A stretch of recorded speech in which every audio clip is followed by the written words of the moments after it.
few weeks ago, I did a video on the 6 things that employees do to set them up to get fired. One of the things that I talked a lot about in that first video was that the worst thing you can do is start giving up on turning your performance around. When you've been put on a performance improvement plan, that is the time for you to lean in and show the employer your value.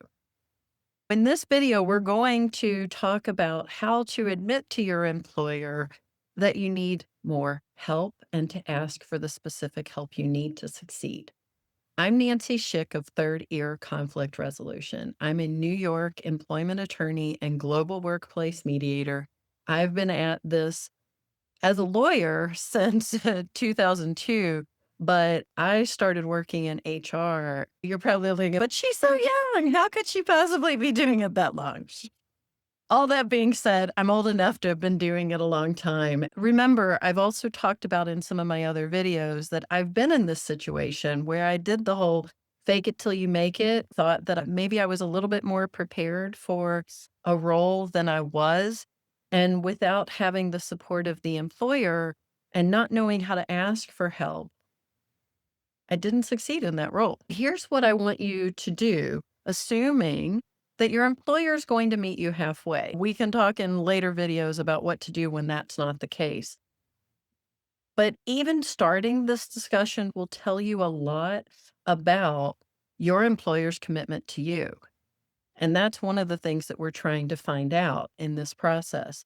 Here's how you ask. You want to first be specific. Maybe you go to them and say, I can see I'm not really making the sales goals. I need some more help on how to do that. I'm relatively new at sales, but I know I can talk to people and I believe in our products. Can you help me identify what to tweak?